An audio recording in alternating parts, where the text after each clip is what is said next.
Hey everybody, welcome to the Sweet Source Canada YouTube channel. My name is Tristan, and today I thought it'd be the perfect time, since we did some repair videos on this car with the doors, I think now is the perfect time to talk about this car and to introduce it formally onto the channel. Now, it's been a part of the Sweet Source Canada fleet for about 3 years now, and this is my girlfriend's 1999 Volvo S70 2.4.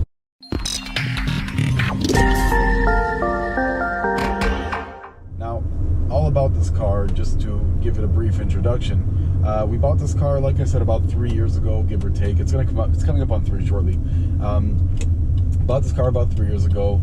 It's a rust-free black Volvo S70, naturally aspirated 2.4 liter 5-cylinder, which is a bulletproof engine. 4-speed automatic down here, which is a very nice, smooth gearbox. It's really easy, really smooth, a good cruising gearbox. It's a front-wheel drive model. None of the all-wheel drive stuff. That's more year 2000. You got the S70 all-wheel drive. This is pretty much like a loaded base model. It's got leather seats that are in pretty good shape, considering this car has almost 300,000 kilometers on it. It's got, like I said, a rust-free body. Even underneath, it's very clean. So it's a great daily driver. It's got working AC, so on those hot, sweltering days, it keeps it nice and cool. Great heater. This car has been very well maintained. I mean, obviously, when we took ownership of it, it was already in okay condition. Mechanically, it was pretty good. The previous owner was actually a Volvo tech, had his own shop, but it was not his main car, so he wasn't driving this car all the time.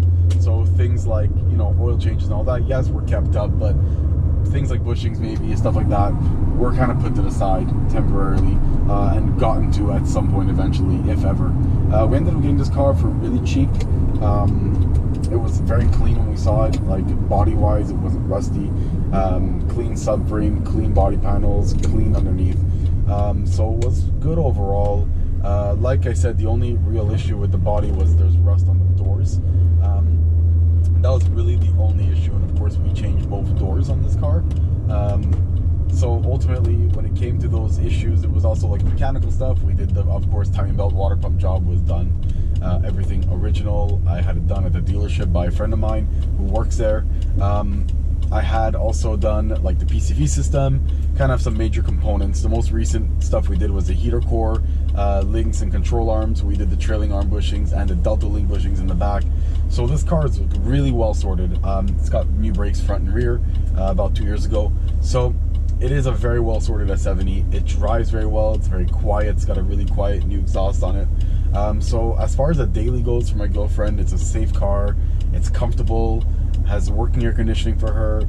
You know, the sound system is decent. It is a very good daily driver, and I actually do enjoy, despite it being automatic, I actually really don't mind it. It's actually quite an enjoyable car to drive. It's comfortable, it's quiet.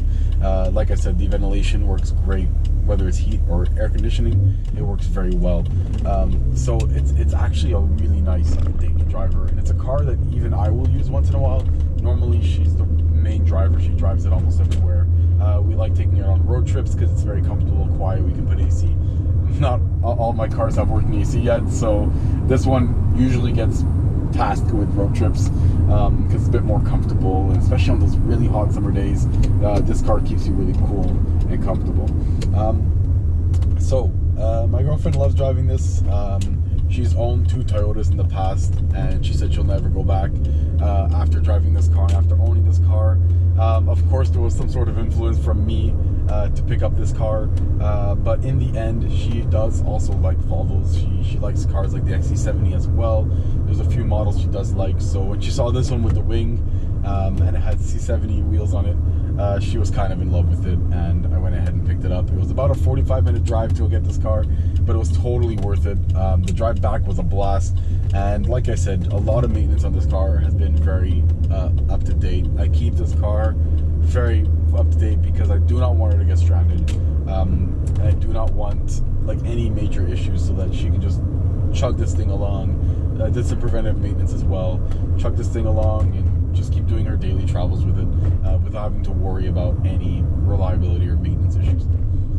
So funny story with this car, it did get stranded once, and the way it got stranded was actually my fault. So we had replaced a high pressure line from the pump to the rack. It was leaking when the car. It started leaking, I think, about 6 months after we got the car. So I had the rack done, not the rack done, sorry, the line done. So I got it all installed, and I must have not tightened up. And I also changed the pump while I was there too, because the pump was also a little bit noisy. So we put a good used pump in. I must have not tightened the nut, the big 17 millimeter fitting, onto the pump properly, because it loosened and lost a lot of fluid. So she had to pull over. I had to leave work to go take care of the car. I left, put some thread locker on the fitting, tightened it up, and it hasn't loosened since. I was suggested by our local Volvo Indy, to put a little bit of thread locker on that because of the vibrations and all the stuff. So that's something that I made a mistake on. I didn't want to tighten it too much either, but he told me to give it a good crank on there, and I did, and it was fine. So that was the only time it got stranded. It was really actually my fault, if anything. But otherwise, this car has been really dead reliable. It drives straight, it brakes straight. There's no lights whatsoever on the dash.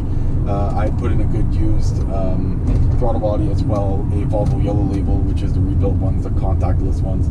So I put that in as well, and all has been very good after that was done. So yeah, it's a car we went over quite a bit. There is quite a bit of work we did to it, but these are over the years, or months rather. We've done little things, did a lot of things myself, of course, before the birth of this channel. So it's not things I have necessarily on here, but of course I do have my V70 T5, which is not in as good a shape as this car, but it will need some eventual things that were done in this car too. So videos will be up for P80 cars, don't worry about it. So things that are kind of wrong with this car. Now, when it comes down to the mechanical, there's really nothing wrong with it. Honestly, like, it drives really well. It doesn't leak anything. There's no brake fluid, coolant, oil leaks, nothing. Not even a refrigerant for the AC. The AC works very well. So as far as that goes, this car overall mechanically is very good. I can't even think, I think there's maybe one or two small issues, but I can't even think of anything, and mechanical wise. But electrical wise, there is some little problems. Now, nothing crazy. My girlfriend did mention that the seatbelt lights, they don't actually warn you. So like they're not like they're burnt, they do come on when you turn the car on, but then even before you put your belt on, they don't turn off. So whether in the passenger seat or here, they just don't turn off. So that's something maybe we could look into at some point. Apart from that, the window switch, I do need to replace it. All the window motors work. It's just the switch, the back ones don't work. So we just don't use the back windows for now. We just use the front, which work. So I just got to get a new switch, or a good used switch that does the job, that works. So that will be done. This car is a funny issue too. Now, of course, door lock actuator is kind of a commonish issue on P80 cars. People kind of keep a few spares at home usually, if they have a couple of P80, S70 or V70 cars especially. The rear doors have a funny issue. So they will unlock. They have no problem unlocking and locking. If it is hot outside, like very hot, let's say 25 degrees Celsius hot, to 30 degrees Celsius, even 20 degrees Celsius, they get sporadic. They don't always work. Actually, most of the time they don't work. So during the winter here in Canada, where it's like minus 20 degrees Celsius, give or take, minus 30, they have no issues. They work flawlessly. But then when it's hot, they choose not to work. And this is probably just the actuator itself just slowly deteriorating. This problem has been on this car for about 2 years. I did change one of them because it stopped working entirely for a used one, but now both sides do it. So this car is in need of new or good used rear door lock actuators. I do have a few at home in our inventory, but do they work? I don't know. I have to test them out. So yeah, that's got to get done. And the last thing, it's kind of a nitpicky thing, but this car doesn't have a working sunroof. And what happens is usually they rust, the tracks will rust and swell up, and you usually got to either change just the glass if you're lucky, or you got to change the whole assembly, which requires a headliner to come down and out. So that's not fun. So I actually managed to source from a friend 2 good working sunroofs for these cars. So I have to go pick those up at some point. They are about 7 hours out from me, so not close, not easy to pick up, but I will get them because he has some other stuff for me as well. So that needs to be picked up.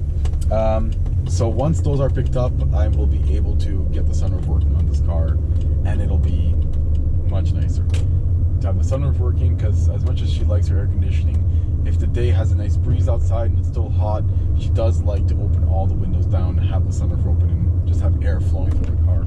So I'd like to get that fixed for her. And plus the sunroof on my V70 T5 is totally toast as well. It's in way worse condition than this one. This one at least stays flush with the body, nearly. But the one on my V70 is like, it just floats in the air. I have tape holding it in for now.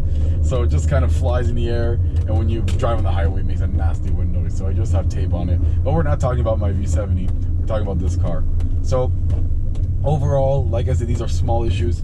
But yeah, I mean, it's been fun owning this car. She wants to keep it for a very long time. I mean, actually forever. She doesn't want to get rid of it. She wants to hold on to it for a very long time. So, you know, we put things on, like all the wooden trims here. The car came with plastic trims on the center console and all that stuff. We put all the wood stuff. Wooden steering wheel, it originally came with one, but it was all cracked and damaged. This one's in much better condition. Still has a crack on the top, but is in much better condition. So that's nice too. Wooden shift knob as well. We put in these T5 SC door panels that you saw in that video, so that was also a really nice addition to this car. We put rear mud guards on it too, so front and rear mud guards. The car already has a spoiler on it, a factory Volvo spoiler, so that is also nice, a nice accessory to have. I think actually a necessity for an S70, and even a V70 would look great with one too, which is hinting to a future video that I'm gonna have with mine. So overall, like, it's a really nice car. It drives really well. I had a friend of mine do an amazing job with his dad detailing this car inside and out, waxing it, giving it a good polish, and it looks brand new. I felt like it was 1999 when I was driving home with it recently, and it's honestly a very nice car. As far as body, like I said, the only real issue on the body is the two rear quarter glasses, where behind the rear doors, the trim around it does have fading clear coat on it. So those can simply be popped out and replaced. They're pretty easy to bend, so you got to be very careful when you pull out from a donor car. But if you pull them out, they just hold in with clips. Pop them out and pop in the new trim, and I'll be good to go. And there's plenty of black S70s around, so finding a part for that for both sides would be relatively simple. So apart from that, I'm gonna go put gas in this puppy, and I'll conclude the video here. I appreciate everyone watching. Thank you so much for tuning in, and take care. Have a good one. Please subscribe if you'd like, and thank you for watching. Take care. Goodbye.